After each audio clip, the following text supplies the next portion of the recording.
Radio Sucesos 101.7 FM presenta su noticiero Sucesos con Milton Pérez y Verónica Larrea. Un periodismo libre para una democracia plena. Los hechos y las opiniones de los sucesos que marcan nuestro tiempo.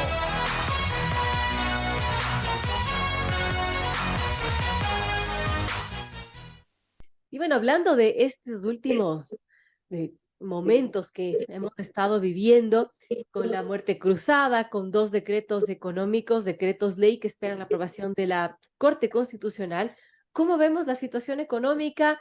Ustedes del lado también empresarial, ¿cómo está sorteando todo esto que se vive? Bienvenido, Osvaldo, le escuchamos. Buenos días, Vero, gracias por la invitación. A ver, es un asunto bastante delicado. Yo creo que hay que entender como país lo que estamos viviendo. Es una transición que realmente tiene por ahora un desenlace que es bastante imprevisible. Es decir, no sabemos exactamente qué es lo que pudiera venir. ¿Cómo afecta esto? Pues la afecta a través de la expresión que usted acaba de comentar, es decir, la medición de riesgo. Por lo tanto, lo que se veía ya desde afuera como un asunto inminente en el mes de febrero, cuando me entrevistaba otro medio, pues estando afuera del país, yo veía que los mercados estaban viendo que la mayor probabilidad era la que el Ecuador adelante elecciones. En ese momento, en el mes de febrero, parecía más improbable, pero el mercado realmente asumió bien la información de diferentes fuentes y eso fue lo que pasó. Ahora el mercado nos está diciendo que la medición de riesgo es bastante alta y por lo tanto es algo que ya se vive en el país. ¿Cómo afecta esto? Para que nos entiendan, pues afecta a través de la inversión. Es decir, usted lo que hace cuando tiene una expresión de riesgo tan elevada es que le exige mucho retorno a una inversión para poder arriesgar.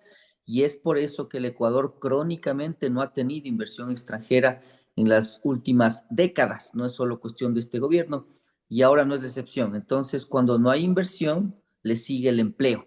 Es decir, cuando usted no tiene inversión, pues lo que sucede es que los temas de empleo son los que le continúan. Ahora, respecto a al comentario de los proyectos ley que está invitando, perdón, decretos ley, no proyectos que está enviando Lazo a la Corte, pues es bastante delicado, ¿no? Porque primero, bueno, los impuestos parece una buena noticia. Recuerdo que usted mismo, Vero, me entrevistaba respecto a este tema y yo le decía que era un asunto muy grave para la clase media porque era un impacto muy importante. Ahora, el tema que el gobierno no lo está diciendo de manera transparente es cómo va a financiar, Vero, esta disminución de impuestos. Se ha hablado de las apuestas en línea, se ha hablado de los espectáculos públicos, pero no me dan los números.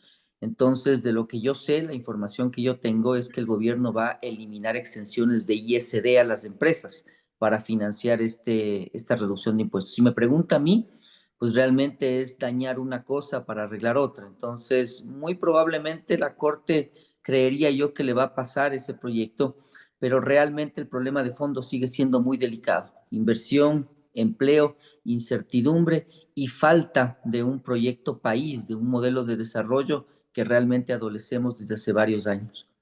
Bueno, hay expertos que también dicen que tanto cambio afecta, ¿no? Porque es difícil atraer inversión extranjera cuando existen tantos cambios, tantas reformas que se dan en el país y que, bueno, no se sabe cómo mismo quedan las reglas de juego para ver si uno decide o no invertir. Si bien podría parecer bueno, tantos cambios también confunden a la gente y a los profesionales que trabajan en esto, ¿no? Es correcto, yo creo que la mejor política impositiva es la estabilidad tributaria, es realmente parte del desarrollo de un país, porque de lo contrario lo que usted tiene es un cambio de normas permanente que no le dejan tomar decisiones. Es decir, si usted como empresario, por ejemplo, analiza el futuro del país, pues bueno, hay distintas visiones respecto a las líneas que usted maneja, pero muy probablemente el ISD, por ejemplo, es un impuesto muy distorsionador, es un impuesto que realmente choca con la visión que Lazo ha tratado de llevar adelante con los acuerdos comerciales, por ejemplo. Es decir, Ujú. usted no puede competir con China, tener impuesto a la salida de divisas y por otro lado subir sueldos cada año sin ningún sustento técnico. Es decir, es algo que no tiene ni pies ni cabeza. Por ejemplo, ahí el Ecuador debería preparar toda su estrategia país para poder competir con el mundo. Fijémonos, por ejemplo, en cómo manejan los tributos los países vecinos que tienen más acuerdos comerciales. Si usted se fija, no tienen impuestos a la salida de divisas, los aranceles son algo más bajos que aquí en el país, pero por otro lado usted tiene un IVA en Colombia o en Chile que es completamente más alto que el Ecuador. ¿Por qué? Porque indudablemente usted canjeó algunos impuestos que son distorsionadores, como este que le comento, el impuesto a la salida de divisas, que en los próximos días, pero entre paréntesis, el Ecuador se va a enterar. Es decir, vamos a saber cómo van a financiar esa reforma tributaria sin la transparencia que debe haber manejado el gobierno. Supe yo, por ejemplo, que el día de ayer y antes de ayer, el presidente tuvo varias reuniones desordenadas con muchos gremios pidiendo ideas para mandar proyectos ley. Yo no creo que ese es el camino, es realmente un asunto que además puede ser riesgoso, porque en esta etapa de transición, si usted se aventura a hacer temas estructurales, por ejemplo, en reformas laborales o en seguridad social, que entre paréntesis son muy necesarios, pero si usted lo hace a través de la Corte, pues probablemente lo que haga es calentar las calles, es decir, que la gente Claro. salga a protestar y eso realmente lo que hace es meterle todavía más problema a la incertidumbre que ya estamos viviendo. Y ahondando esa incertidumbre, Osvaldo, además de esos decretos ley, si son aprobados por la Corte Constitucional, si tienen el visto bueno, podrían ser revisados por la nueva asamblea que se posesione, ¿no? Entonces, también genera una situación de inestabilidad de, por ejemplo, en esta situación de las zonas francas que prevé incentivar el gobierno para nuevas empresas y multinacionales que quieran venir a invertir en el país. También hay esa incertidumbre, esa inseguridad de que si viene la nueva asamblea puedan tumbar esta ley. Es evidente. Si usted se fija, Vero, el tema aquí es que cuando Lazo prometía estos, creo que eran 20.000 millones de dólares de inversión, pues la pregunta que una persona con algo de formación, incluso sentido común, se hace es, bueno, ¿por qué nos van a elegir a nosotros como un destino de inversión? Si nosotros tenemos el riesgo país de los más altos de la región, tenemos leyes laborales que realmente no ayudan a generar empleo, son muy rígidas. Entonces, la respuesta a aquello es que si usted no corrige esos temas, más bien la teoría económica le muestra que la reducción de impuestos no es el elemento que más gatilla la inversión. Lo que más gatilla la inversión es la estabilidad y la sensación de que usted tiene un entorno que es más bien amigable con el capital. Eso es lo que el Ecuador no ha logrado construir. Entonces, efectivamente, lo otro que debemos pensar como ecuatorianos es que si es que Lazo comienza a mandar temas delicados a la Corte Constitucional, pues probablemente lo que va a ocasionar usted es que incluso los candidatos se suban en el discurso de decir, pues muy bien, yo les ofrezco tumbar este proyecto de ley. Porque lo otro de las zonas francas es una idea interesante. Fíjese que Colombia, por ejemplo, tiene un régimen especial bastante más profundo que el ecuatoriano, en donde las empresas se vuelven zonas francas, pero hay que tener algo de cuidado. ¿Por qué digo yo esto? Porque recién me invitaron a una radio hondureña.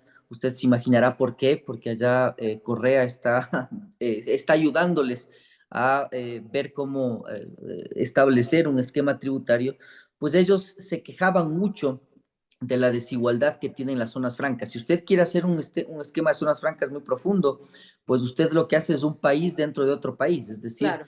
las leyes laborales son diferentes en esa zona franca. En México incluso entran con documentos Aunque a bueno, esas aquí zonas. aclararon que los temas laborales se mantienen, ¿no? Pero no sabemos cómo va a resultar en todo caso, pero esa fue la aclaración que hizo el gobierno al menos.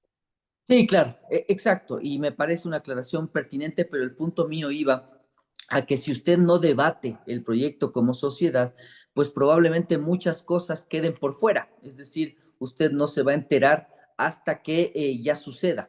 Y ese momento en que sucede, pues lo que termina ocasionando es que las noticias, luego de recibir la información de que ya fue aprobado, pues lo que hacen es tumbar el proyecto. Entonces, creo que a la larga el asunto bien importante, Vero, es entender que la Corte Constitucional no actúa como un legislador, es decir, no es que debate el proyecto de ley, lo que va a decirle es cumple o no cumple la Constitución, va atenta o no, es urgente económico o no, o es económico urgente o no, y realmente eso no ayuda para sembrar un esquema que realmente le permita hacer algo de largo plazo. Lo que probablemente va a suceder ahí es lo que usted comenta, o que las propias calles le dicen, no, esto no está bien, no estoy de acuerdo. Y otra cosa, Vero, es importante que usted logre hacer algo de estabilidad para que los actores del pasado no le vendan otra vez la idea de que el bienestar y el cuidado de las clases más desfavorecidas es la bandera de lucha. Entonces, yo creo que es un asunto que puede tener un arma de doble filo, ¿no? Es decir, logra unas cosas, pero al mismo tiempo desencadena otras que pueden ser muy graves. Un panorama complejo, amigos. 7:57 conversamos con Osvaldo Landazuri, analista económico, empresario. Y bueno, hablando ya no de lo inmediato, Osvaldo, sino de lo que han sido estos 2 años del gobierno del presidente Guillermo Lasso. ¿Cuál es su análisis? ¿Qué nota le pondría de todo lo que ha hecho? Porque también hay cosas positivas, los acuerdos comerciales. No sé, usted me dirá cómo ve y cómo califica el gobierno del presidente Lasso en materia económica en estos 2 años. A ver, es una pregunta algo complicada. A ver, vamos siendo lo más objetivos posible. Pues indudablemente tanto Moreno como Lazo sí tienen un enfoque que yo creería que es más ordenado del manejo de las finanzas públicas. Es decir, usted se encuentra con un enfoque diferente al del expresidente Correa, en el que pues realmente estaba desbocado todo. La información, por ejemplo, que manejábamos los analistas económicos era muy limitada. El Banco Central no tenía la capacidad de poder decidir y cuidar las reservas, es decir, aquellos temas son indudablemente temas destacables, tanto del gobierno del expresidente Moreno como del presidente Lasso.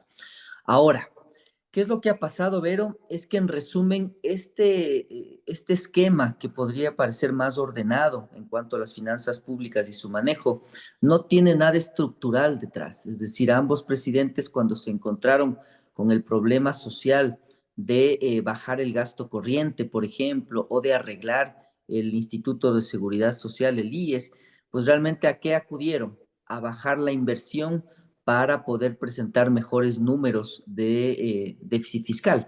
Y eso realmente ya es cuestionable, es decir, qué tan bueno es tirar la inversión a cero, tener descuidados los hospitales, el seguro social, tener problemas con la emisión de licencias, de, todo, es decir, pasaportes, pues realmente ahí sí es cuestionable. Ahí sí ya uno se pregunta, bueno, qué tan adecuado es tener déficit más bajo, pero todo lo demás tirado a cero. Entonces, el problema que ha tenido el país, y no solo el presidente Lasso, sino sus antecesores, sobre todo Moreno, pues es que usted no puede hacer cambios estructurales, no se pone de acuerdo en cambios estructurales.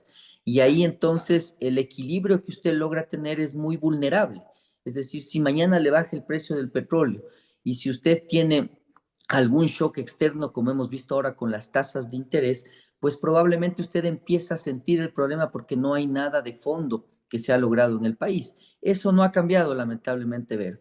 Respecto al enfoque de Lazo, pues yo creo que fue muy limitado, es decir, acuerdos comerciales y déficit fiscal, nada más. Es decir, el presidente hablaba solamente de aquello. En el tema de los acuerdos comerciales, pues yo realmente he sido bastante cauto en decirle al país que si usted no se prepara como país, realmente el asunto es muy delicado. ¿Por qué? Porque usted no puede subir los sueldos, insisto, le acabé de mencionar aquello. Sigue subiendo salarios y le dice al empresariado compita con China. O si Claro. no a los exportadores, le dice compita con Colombia, a los floricultores o a los bananeros compita con Islas Canarias. Entonces eso no va junto, Vero, no van de la mano. Realmente el resultado es por ahora impredecible. No sé exactamente qué es lo que va a pasar con China, por ejemplo, porque me parece que estamos evitando un debate que es necesario respecto a cómo usted debe negociar esos acuerdos y cómo debe prepararse para esos acuerdos. Realmente ahí el país tiene que caminar un camino muy largo que probablemente va a ser con la siguiente asamblea. Bueno, complejo sin duda el panorama. Gracias a Osvaldo Landazuri por ayudarnos a comprender un poco la situación desde el lado económico y también lo que nos depara con este tiempo que es esta coyuntura un poco inestable con unas elecciones que se vienen en agosto. Así que bueno, estaremos pendientes, Osvaldo. Gracias. Quizás algún mensaje final para nuestros amigos oyentes. Yo creo que lo más importante, Vero, es aprender del pasado, pensar que si es que alguien viene a ofrecernos que ahora todo tiene un arreglo instantáneo, mágico, eso es falso. Que al menos escojamos bien nuestros gobernantes y pensemos que lo poco que hemos ganado, como por ejemplo construir reservas, no se destruya de la noche a la mañana, porque si usted se fija, Vero, si es que le ofrecen utilizar las reservas para mejorar la situación, pues acordémonos de una cosa, tenemos 7.500 millones que entre paréntesis es de los bancos, no es del gobierno. Y por otro lado, usted tiene un gasto corriente de 1.200, 1.500 millones mensuales. Es decir, sus reservas construidas con tanto esfuerzo le servirían para funcionar al menos, apenas, perdón, 5 meses. Y eso realmente es muy delicado. Entonces, ese es el mensaje final. Tengamos mucho cuidado con lo que nos ofrecen para no caer otra vez en los mismos desencantos cada 2, cada 3 años.